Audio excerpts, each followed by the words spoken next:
Let's take a look at replacing the canister purge solenoid on this GM vehicle with a 3100 3.1 liter engine. Now it's located right on the top of the engine here. It's actually bolted. The new unit comes with a bracket here. It's going to get bolted right to the upper intake plenum next to the EGR valve. So as you can see in here, there's a marking for the canister line, which comes off here, and then there's also the engine vacuum line, along with an electrical connector. So it's really pretty straightforward.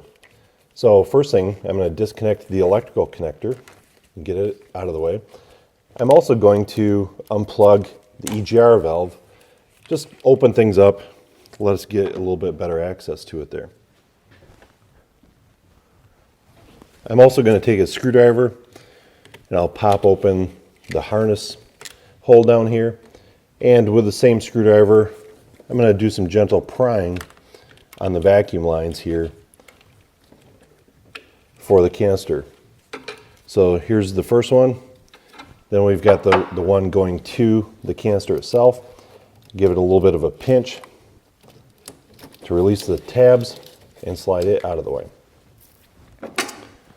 Once everything's disconnected, I can take my 10mm socket with an extension and a ratchet, and there's just one bolt on the back side here.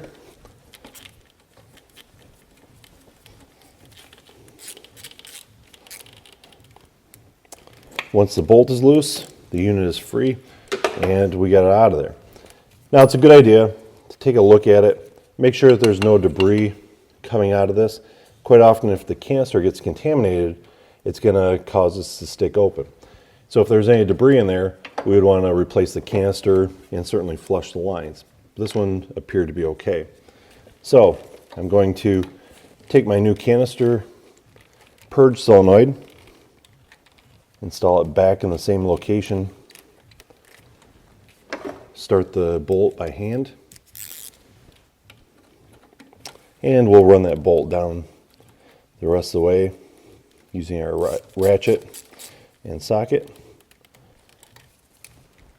Once it's tightened down, I can install the canister line, I can install my vacuum line,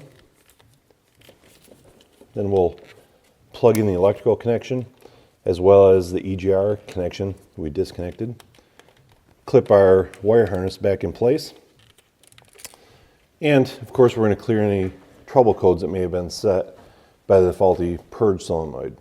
Other than that, it's a pretty straightforward job to do.